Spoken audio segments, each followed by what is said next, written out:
LPT, if you work in an office where your coworkers can see you enter, don't say good morning to them as soon as you walk in. This way, when you are late they won't know and will just think you haven't come to say good morning yet. Instructions unclear. It's been 22 days and everybody in the office thinks I'm rude. If you're hot they'll think you're mysterious. This is true. Hot and ignore people, you're mysterious. Or an asshole, but I still wanna bang you. Ugly and ignore people, fucking weirdo creep. At a grocery store I worked at, this guy always forgot to punch in for his shift. So much so that the office manager would just correct it without checking to make sure that he actually came in on time. So he'd come 1/2 hour late once a week, according to him. Just enough that he wouldn't get in trouble. It worked until like 5 other people started trying to do the same thing, and now the office manager refuses to correct missed punches without a floor manager's approval. This is why you never fucking announce your actual life pro tips. Fastest way to get a perk removed is to make idiots aware of it. The real LPT is always in the comments. I'm just antisocial. Personality lefepra tips. Personality, you won't catch me with one of those gross things. This is just the tip of the iceberg. Always mix up your walking path towards your desk on the way in and out. Always remain unpredictable. If possible, don't arrive and leave at the exact same times. Patterns make you easy to track. Rules of the prey. Explains the majority workers' lot in life perfectly then. Is this unethical or just not showing your cards? Most people consider not working the times you are supposed to be working as unethical in principle, but almost everyone is okay with it. It's like speeding. None of us think it's ethical, but we say the system forces us to, and do it anyway and don't care if other people talk about going 10 over on the freeway. So unethical while still acceptable life pro tips. I don't think a lot of people think it's unethical to speed. I think a better comparison might be more akin to passing on the right. Lol, everybody in the US passes on the right. Do you drive, mate? This is literally the exact opposite. Better tip, make sure to hang your coat on the outside of your office, or cube or desk, or whatever. During the winter they can tell if you're here based on the presence of your coat. Some days I would purposely leave a decoy coat so people would think I was here. One time I didn't even come in the whole day. Always carry a decoy hat. Another pro tip, if you're running late and usually come in with something such as a drink or bag, leave it in your car instead. People will think you're just walking in and not getting in. Works with things like taking off sunglasses too. And if you just have to walk past a manager's door quickly, you can be sneaky and take your coat off and try to hide it on your side. This worked until my manager caught on. I now have an office that is much nicer, but also more open to the rest of the building. I don't think it's related, though. You had middle management written all over you.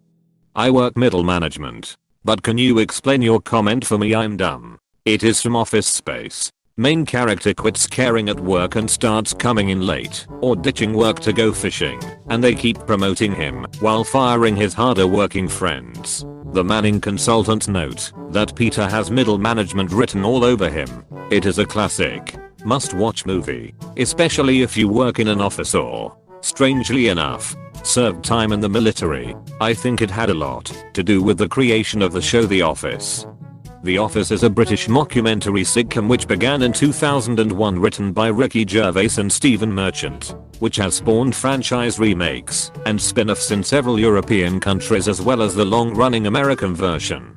Unless Ricky Gervais or Stephen Merchant took some inspiration from the movie, I don't think it did have anything to do with the creation of The Office. Either way, it's a great movie, and the UK and US Office shows are also great in their own unrelated ways. Edit, here link.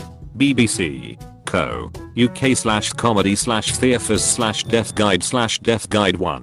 SHTML is an archived Q&A about the inspiration for The Office, which explicitly states they weren't aware of it at the time of writing. I just stroll into the office at 1 PM and say good morning to Flex. That's what I've been doing since Sekiro came out and haven't had any comments on it so far. Don't try this in Japan. Explain please. I'm curious. The short answer is that they are very strict about greeting your coworkers in many office settings. Down to the names you use to refer to each other and the exact procedure. It's not technically a fireable offense, but it would be taboo to the point where some coworkers might not want to work with you anymore. People in Japan don't say good morning in the office. In many Japanese offices, you're required to scream good morning at the top of your lungs, clapping your hands to your thighs as soon as you enter the office area every morning.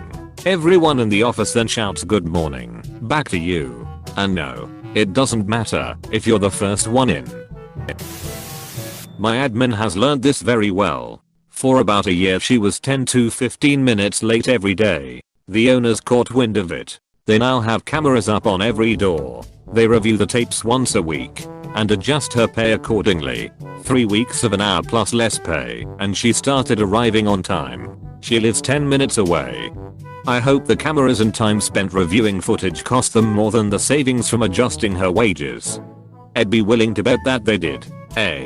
Depending on the system used to record, they could probably poll her start and end times for an entire week in under 10 minutes. Watching it on fast forward is not difficult. They probably saved money, and more importantly weren't continuing to be stolen from. Hopefully they talked to her about it first like adults.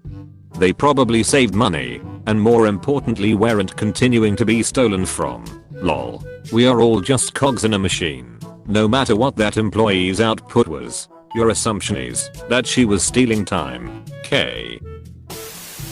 Also 1. If you can stop by the break room before entering the main office space, then get a break room coffee. This way it just looks like you got up from your desk to get coffee.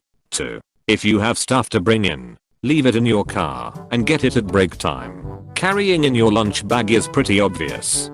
Eat lunch at work cafeteria or a way to have no lunch bag brought in if you prefer eating food from home. It's fair to say only when late to skip it. Eating in the cafeteria only when late is a pattern that's way too obvious. It just takes a few times for someone to notice, and then it'll become a thing. No lunch today, ran a bit late. Huh. To be fair, I have had that decision of on time or homemade lunch many times, and chose on time. Not a big deal. I've been at a few companies and my last 2 have much more freedom on when you arrive / lunch / leave. On time deliverables, quality work, culture, and communication are key. I actively do this. I work in a warehouse for a small paint store and I get there early most days. Going to sit in the back in a big comfy chair until I need to clock in. Even so, I don't greet my coworkers for a few minutes, starting my work in the back before heading up front. Sometimes I do that because I lose track of time browsing Reddit in the morning in that big comfy chair. Other times, which are rare, is because I come in late. Either way I've still not seen any worms for being early most days. I have an issue with chronic lateness. One job didn't really notice until they needed conference call support one morning, but couldn't find me. The office manager asked how I could show I was getting in on time. So I told her I would start coming in the side door that is card activated, and I could print the log of my arrival times. Of course, she was texted and didn't know any of the systems, so I would just pull up the log, which was in a CI text, and edit any late times to be okay. She thought she was such a good manager because she fixed my problem. That raises the stakes so much. You went from someone who's a bit late to someone who's falsifying records. Not my proudest moment, but sometimes you gotta do what's needed to survive. It was usually only 3 to 5 minutes, maybe once or twice a week, but I had an hour plus commute, so the simplest things could have cost me my job. I wasn't just nonchalantly showing up when I pleased. I also worked a lot of unbilled OT, so I don't feel like I was ripping them off. But, yeah, there's a reason this is a new LPT, where I work coming in a few minutes late. If you're a non-junior employee isn't a big deal. Falsifying any record, no matter how small, will result in immediate termination. I'm glad your boss is more understanding than mine was back then, 2 decades ago. Lol, I do this Tons of people do. Many also don't say goodbye on their way out. No one wants their comings and goings tracked. If I stop to say bye, I end up having to stay another half hour listening to people talk. Hey, thanks for watching, and don't forget to subscribe.